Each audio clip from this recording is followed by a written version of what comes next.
This is PT Pro Talk, the podcast for physical therapists who want to improve their clinical skills and be more successful. I'm Mariana Parks, physical therapist and your host, and today I interview Dr. Peter Malliaras to discuss the physical therapy management of Achilles tendinopathy. We will cover the potential causes and mechanisms for mid-portion and insertional Achilles tendinopathy, their characteristics and symptoms, how to diagnose them, different exercise approaches, and much more. Dr. Malliaras is a physical therapist, professor at Monash University, and involved in multiple tendinopathy research projects in Australia and internationally. If you find this information valuable, please subscribe to our channel, hit the notification bell for updates, give us a thumbs up, and share with fellow clinicians who could benefit from our conversation. Thank you for tuning in, and we hope you enjoy the show. PT Pro Talk is only possible with the support of the forward-looking and innovative companies like Systems for PT, the Do Anything, Anytime EMR. Systems for PT develops systems for clinics so you can focus on your patients. Go to systemsforpt.com to schedule a demo today. Looking for the highest quality equipment for your clinic? Turn to Fitter First. Our wobble, rocker, and slant boards are all assembled in North America to meet the demands of a busy professional clinic. Designed to adjust in seconds and made from the highest quality materials. Get the best Canadian-made rehab and balance products for your clinic. Order online for your clinic or for your clients. Ground shipping anywhere in North America. Visit fitterone.com. That's FITTER, the numeral 1.com. Hi Peter, welcome to PT Pro Talk. How are you today? I'm very good, Mariana. Thank you very much for having me on. Awesome. So let's start talking about your career for the ones that don't know you. So just tell us a little bit about yourself. Okay, sure. So I am a physiotherapist. I am practicing as a physiotherapist for 25 years, and I work in Australia, in Melbourne. And in the last 20 years, I've been doing research in tendinopathy, mainly around Achilles and the lower limb, but also recently around shoulder. I work at Monash University as a full-time professor, and I also work in a clinic 1 day a week. Awesome. So we're going to talk about Achilles tendinopathy, obviously. So let's start talking about potential causes and mechanisms for the mid-portion and for the insertional Achilles tendinopathy. Sure. So mid-portion and Achilles, there's a lot of overlap. There's probably more overlap than not. And what we find is that probably the key risk factor is activity and loading and what people do. So progressing activities too fast. But then there's also a whole bunch of other personal or individual risk factors. And they're things like that person's health. So how, if they have any metabolic issues like cholesterol or diabetes, that will also influence the tendon health, but also things like hormonal status in females. Females that are perimenopausal can have issues, as well as amenorrhea when they have an irregular or lack of menstrual cycle. That can be a risk factor, and then there are other risk factors like age that we can't really change very much. So when we're looking at the individual, we need to be considering the whole range of different risk factors that are possible, both from a load point of view, but also a non-load point of view.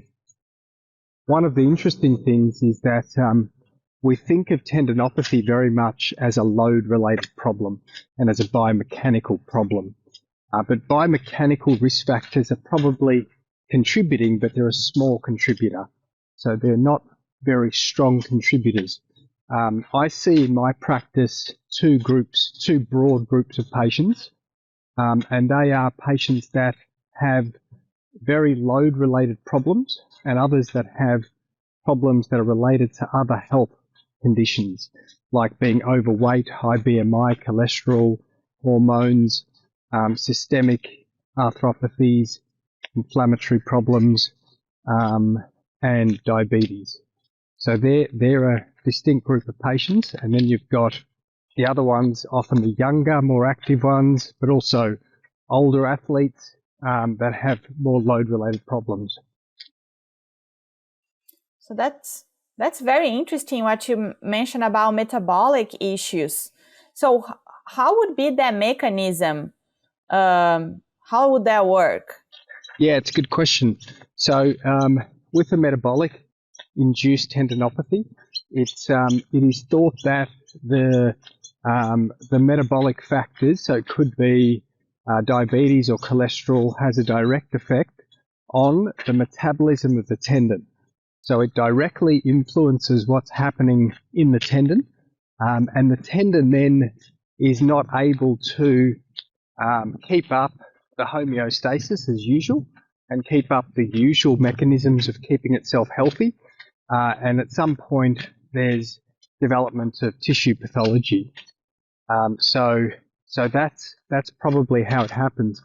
The other thing to mention, which I think is very important, is that the risk factors for pain are probably different to the risk factors for pathology. So what we know with tendinopathy is that pathology builds up for maybe sometimes many years before the person even gets any pain at all.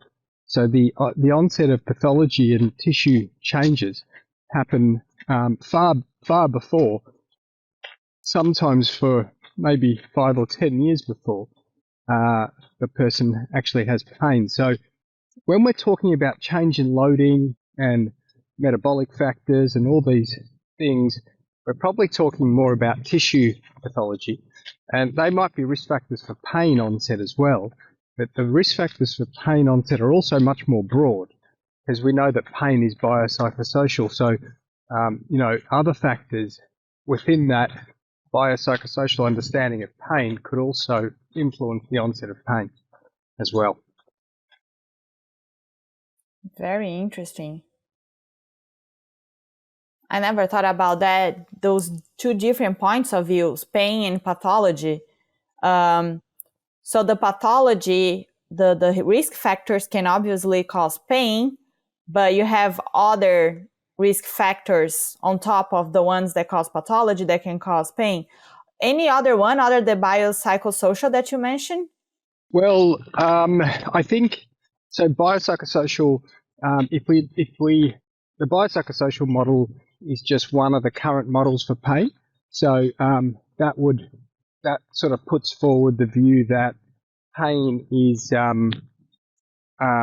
pain experience is influenced by many factors, both the onset, but also the maintenance of pain can be influenced by factors like your social environment. So it could be life trauma, it could be work stress, it could be other life events that have happened that set you up for changes, biochemical changes and other changes that make it more likely that pain will be something that is, in the experience of that person. The other sort of construct within the biopsychosocial model is the psychological factors. So this is where a person's beliefs and if they fear movement or anxiety, depression, and other factors like that can also be part of the equation. And then you've got all the biological factors. Now, we talked about a lot of those already with the risk factors for tendon, and that would be metabolic factors, BMI, load, and all the other factors that typically we think about when we think about tendon.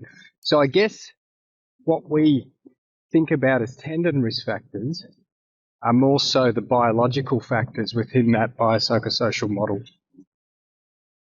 Okay, great. And so let's talk about the symptoms for mid, portion, and insertional tendinopathy. So one thing I forgot to mention was that the other risk factor for insertional tendinopathy is compression. So we know that compression of the tendon against the bone when you go into dorsiflexion, that's also considered to be a risk factor for insertional, but not for mid-portion. And that's probably the key difference in terms of risk for those two.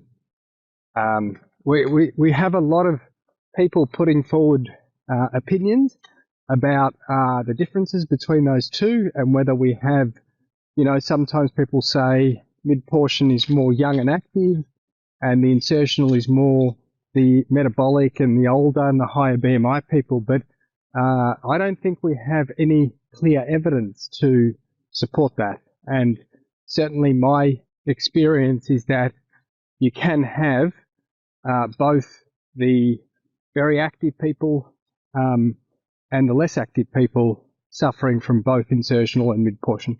So I don't see any patterns directly. So to get onto your second question about the symptoms, it is, so if you're a patient or you are a therapist and you want to pick up a tendon problem, you're really looking for localized pain at either the insertion or at the mid-portion, and it tends to be quite localized. It tends to be activity related, so it is often painful when you're stressing the tendon a lot, and higher load activities produce more pain.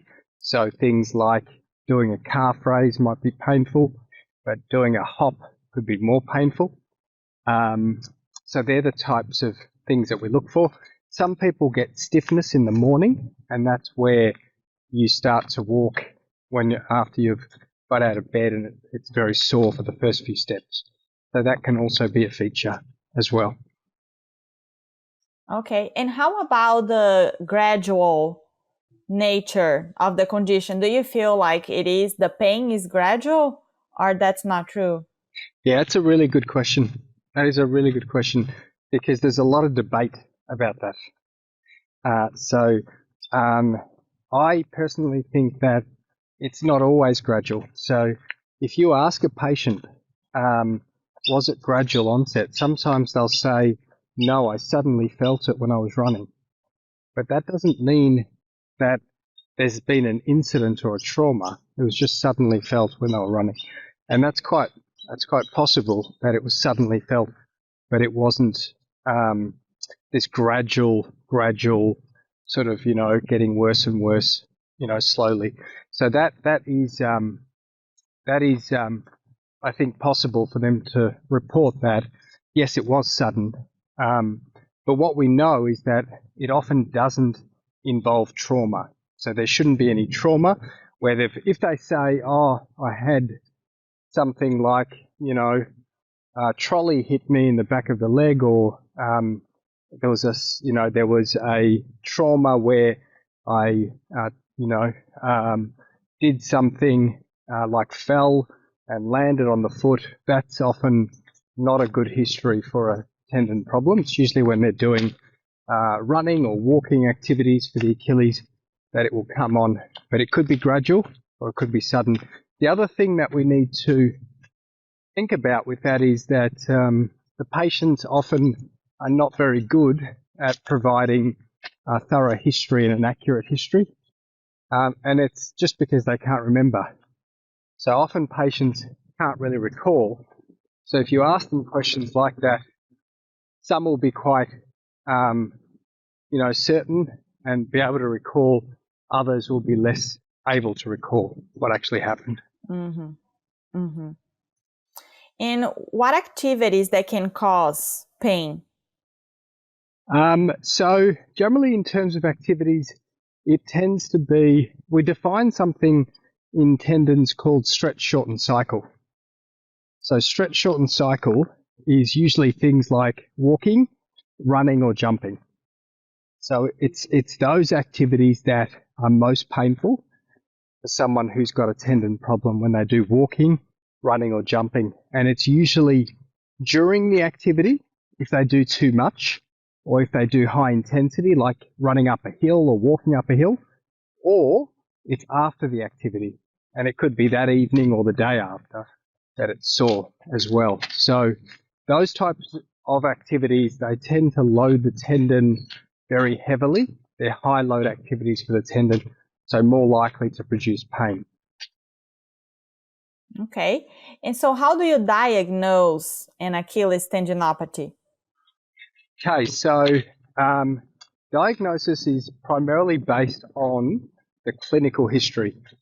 So it is based on things like where the pain is, whether the pain is activity related, how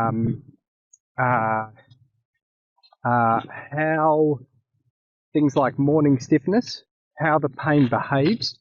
Often we find with Achilles tendinopathy the pain improves as people are active, and then it comes back again. Later on, but it improves with activity. So it's really the clinical history that gives you most of the diagnosis. There is also it is also helpful to look at sometimes palpation. So palpation, often people will have tenderness on palpation, and if the tenderness on palpation is completely absent, then we know that that is not a good history for an Achilles tendinopathy. So primarily it's based on the physical and the clinical symptoms. Okay. Any other objective exam that you do to diagnose other than like palpation? Yeah, look, there is the other. That's a good question. The other key one, which I forgot to mention there, was pain with loading tests. So pain with loading tests. So that's a really important one.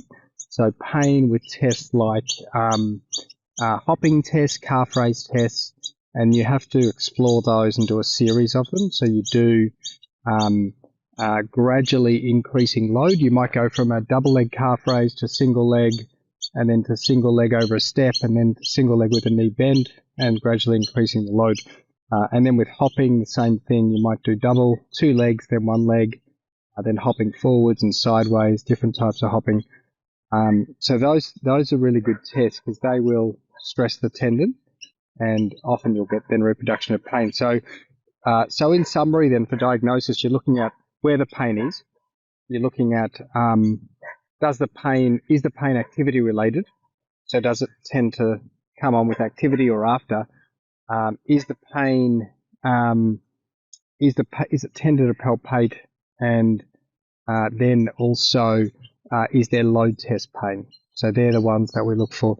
We also recently did a consensus activity with a number of experts around the world, where we asked them which signs, which diagnostic history questions do you ask, and what physical exams do you do, and they were the ones that came out as the most consensus. Those 4 things that I've mentioned. So we don't have any other special tests. There are no other sort of tests that you can do to determine whether it's an Achilles problem, but you do also need to exclude other diagnoses. So very important to exclude things like a rupture and exclude things like posterior impingement for an insertional Achilles. And when you were talking about the hopping and the calf raise, the load tolerance, do you have a protocol that you use? Is that something that can help guide us to be able to assess that better and know what is the pain intensity, what load they can tolerate, how long does the pain have to go down? Do you have like anything like that? Yeah, that's a really good question. So I wrote a paper in the Journal of Physiotherapy last year, which is called Achilles Tendinopathy Management. And the Journal of Physiotherapy is a really good open access journal, so it's completely free to access for anyone around the world. And it always has very clinical pieces in it. So every edition, and there are 4 editions, they have a clinical topical review, they call it, which is all about the management of a condition. So I wrote one, Achilles Tendinopathy, at the end of last year. And in that, we define the concept of load tolerance as having 3 stages. So load tolerance is where you're looking at asking the person, how much pain do you get with activities that usually load the tendon, like walking, running, jumping? So if you do a certain amount of those activities, how much pain do you get? Then how long does the pain take to settle down after those activities? That's the second aspect of load tolerance. And then the final one is how much pain do they get with a load test that we do in the clinic with them when they're in front of us. So the first 2 aspects rely on the history that the patient gives you, and then the third one is the one that you test. You test how much pain they have. So if any of those aspects are giving you the indication that their pain is more than acceptable, and we usually define that as sort of a 3 or 4 out of 10 or severe pain, then we start to think about what can we do to try and reduce that person's symptoms. So that's where we think this person is not tolerating the amount of load they're doing at the moment. We need to do something to reduce. So it could be any of those aspects or all of them that then lead you to try and go through the process of load management. And load management is when we, I know you've got a question about that, so we can talk about it now if you want. Go for it. Yeah, okay. So load management is when we try and reduce the level of provocative activities in the short term to try and improve that person's pain. So it might be that we say, okay, you're running 3 times a week. We want you to try and run once a week, and we're going to see what the response is over 1 or 2 weeks. Or it might be that that person is walking 10,000 steps per day, and they're reporting, say, calf raise pain of 9 out of 10 or 7 out of 10, and we say, okay, we want to try and reduce your pain with the load tests or how much pain you're having with walking. We're going to try and reduce your walking in the short term, and we're going to try and get you to stick to, say, 5,000 steps per day for the next 1 or 2 or 3 weeks. And it's always a trial and error where you're trying to then reassess in a week or 2, and you give the patient the load test to reassess themselves. And when you see them, you can reassess the load test as well. And then over the number of weeks, you can start to see an improvement in symptoms. But you might also be doing other therapies, like you might do manual therapy or dry needling or heel wedges or something else, advice about shoes, shockwave therapy. I'm not saying that all those therapies are evidence-based or that I would definitely support them, but most of them are harmless. And they may help some people. And I talk about that a bit in the topical review, that is which types of adjunct therapies have some evidence to support them as well. Yes. And so what pain level is acceptable? Do you have something that you go by when they're exercising, or after the exercise they have to be in a certain pain level?